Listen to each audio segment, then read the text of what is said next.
महत्वपूर्ण संगोष्ठी का अध्यक्षता कर रहे सामाजिक न्याय के पुरोधा, शोषित पीड़ित वंचित समाज के लोगों की बुलंद आवाज, पूर्व प्रशासनिक अधिकारी, परम श्रद्धेय हमारे बड़े भाई, हमारे मार्गदर्शक मेरे धर्मगुरु कुरील साहब, मंच पे सभी महानुभावों, हमारी कांग्रेस पार्टी की महिला कांग्रेस के पूर्व अध्यक्षा, हमारी बड़ी बहन जिनसे मैं हमेशा कुछ सीखता रहता हूँ,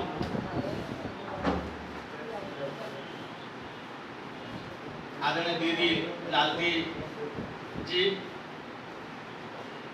उत्तर प्रदेश ही नहीं देश के जाने माने स्पष्ट पत्रकारिता के धनी, सामाजिक, राजनीतिक, आर्थिक, साहित्यिक क्षेत्र में और जो भारत के संविधान और लोकतंत्र को मजबूत करने की दिशा में जो एक शानदार जानदार धार बहाल पहल करने के लिए जाने जाते हैं, ऐसे बड़े भाई हमारे वत्स साहब, यहाँ पे उपस्थित हमारे मित्र विश्वविद्यालय के सहपाठी, यहाँ जितने भी लोग, सभी सम्मानित घंटे बंधुओं को और यहाँ के सभी उपस्थित लखनऊ के सुधीजनों को मैं कांग्रेस पार्टी की ओर से आप सबका तहे दिल से इस्तकबाल करता हूँ और अपनी बात कहने के पहले मैं आप सभी लोगों से ये गुजारिश करना चाहूँगा कि यहाँ पे सभी समाज के, सभी विचारधारा के लोग यहाँ बैठे हुए हैं, क्योंकि पहले के हमारे कुछ दिन पहले के जो हमारा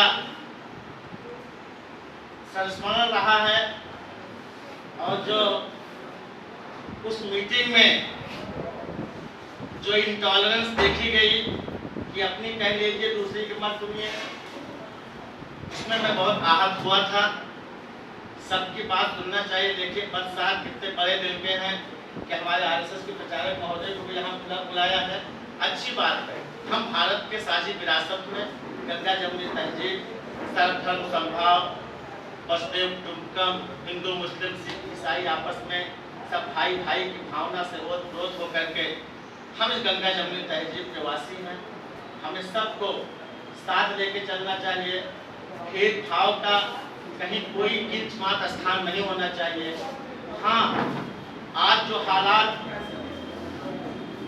जो वर्तमान सरकार हिंदुस्तान में है या उत्तर प्रदेश में है, जिस तरीके से हमारे देश के नागरिकों के ऊपर, हमारे देश के ऊपर जो चैलेंज है, जो समस्याएं दिन पर दिन बढ़ रही हैं, वो निश्चित तौर पर एक गंभीर मुद्दा है।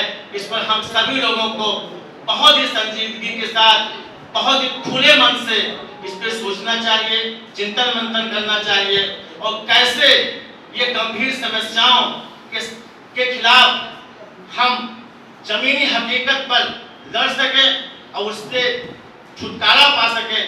ये एक बहुत बड़ी गंभीर समस्या हमारे देश और समाज के सामने है।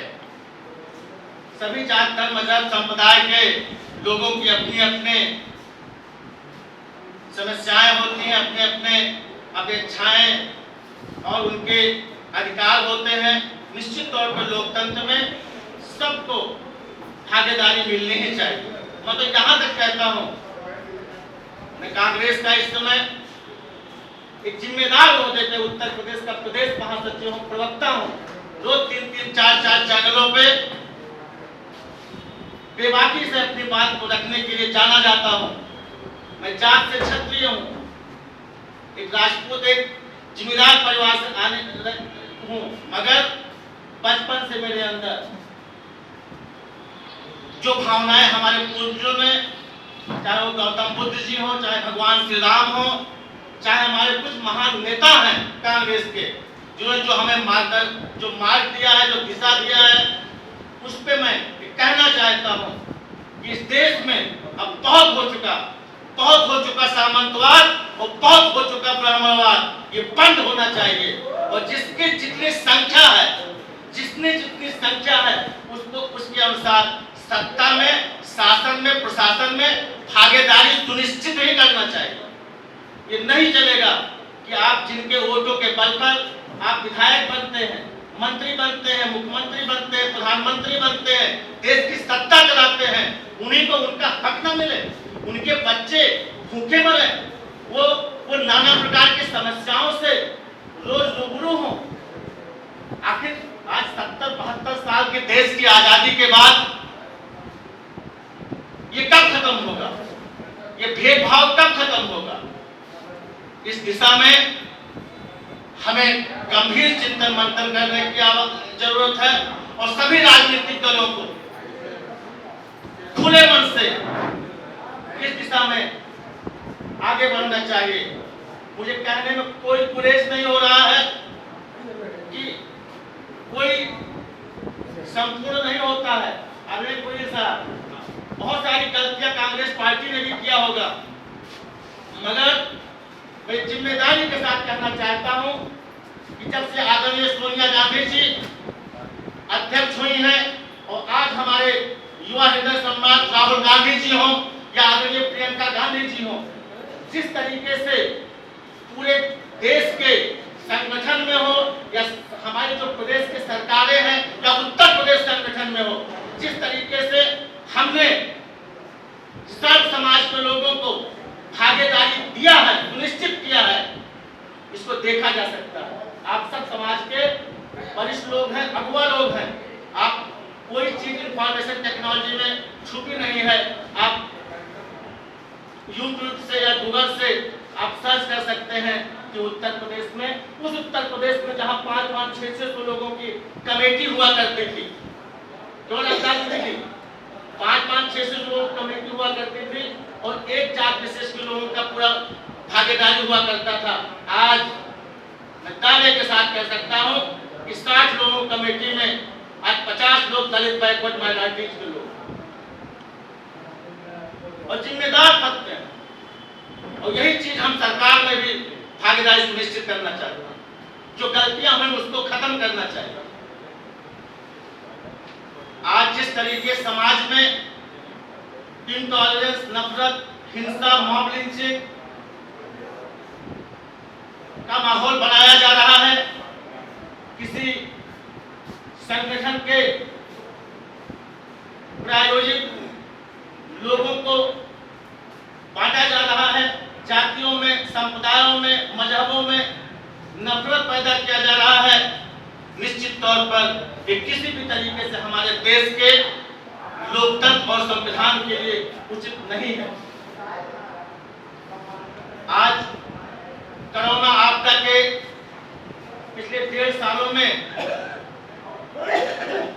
जिस तरीके से हमारे देश के नागरिक परेशान हुए हैं और सरकार बैठी देखती रही है, लोग paracetamol, vitamin D, vitamin C, oxygen के सिलेंडर, हॉस्पिटल में बेड के अभाव में लाखों लाख लोग असामयिक मौत के शिकार हुए हैं। हाई कोर्ट, सुप्रीम कोर्ट के कई बार डांट और फटकार के बाद लोगों को ऑक्सीजन सरकार मुहैया करा पाने में अक्षम रही है। आखिर मैं पूछना चाहता हूं आप लोग सम्मानित हमारे समाज के अगुवा लोगों से, इसका कौन जिम्मेदार है? आखिर इसमें बहस क्यों नहीं हो? तो हमारे देश की बेरोजगारी है, तो हमारी जो बेरोजगारी इस समय एक महामारी का रूप ले लिया है। इस पिछले 1.5 साल में असंगठित क्षेत्र के कम से कम 30 करोड़ लोग बेरोजगार हुए हैं। हमारे कल कारखाने बंद हो गए हैं। पिछले 1.5 सालों से सारे स्कूल, कॉलेज, शैक्षणिक संस्थान सब बंद पड़े हुए हैं। पेट्रोलियम पदार्थों की जो बेतहाशा वृद्धि है, जबकि अंतरराष्ट्रीय मार्केट में इन पदार्थों की रेट घटे हैं, उसका फायदा हमारे देश के नागरिकों को नहीं आज ये सब मुख्य मुद्दे हिंदुस्तान के हैं।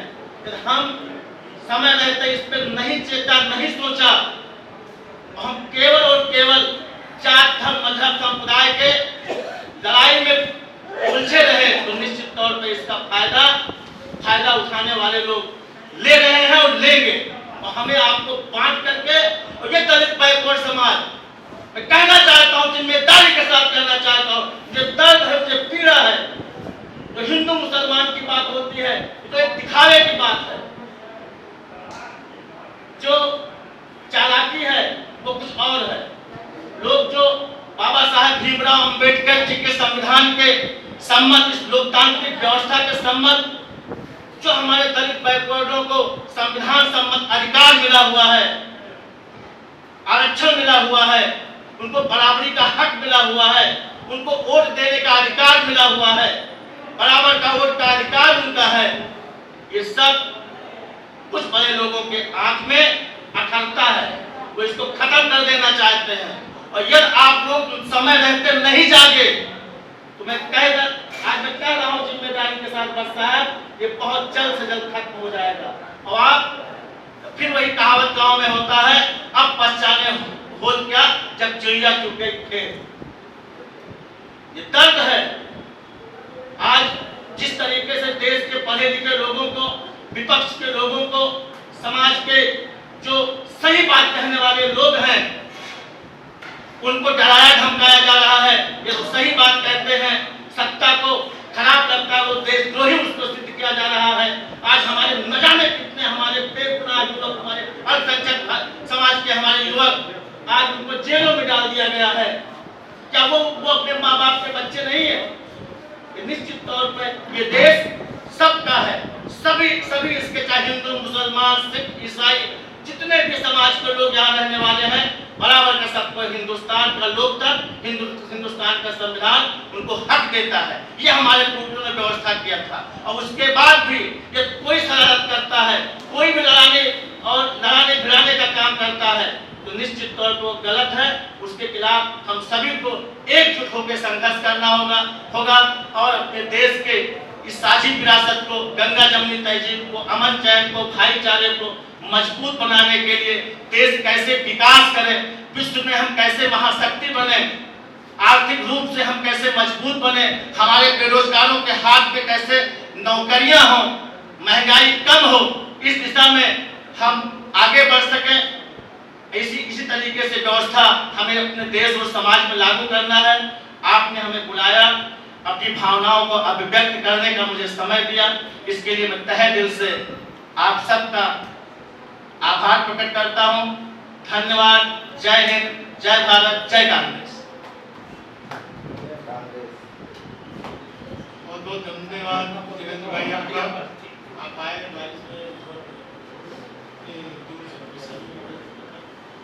और अब मैं चाहता हूं कि हमारे बीच अलग अलग विचारधाराओं के लोगों ने अपनी बात रखी और हम जिनको जब क्रिटिसाइज करते रहते हैं तो समझते हैं ना कि बंदा फंस गया गेम में, कटघरे में आ गया। तो वो जो नजरिया है हमारा, तो हम चाहते हैं कि यहाँ जो संघ से जुड़े हैं प्रचारक, वरिष्ठ प्रचारक है संघ के, मुरारी जी को आमंत्रित करते हैं कि वह आए और संक्षिप्त विषय पर अपनी बातचीत रखें। हम उनका स्वागत करते हैं कि वो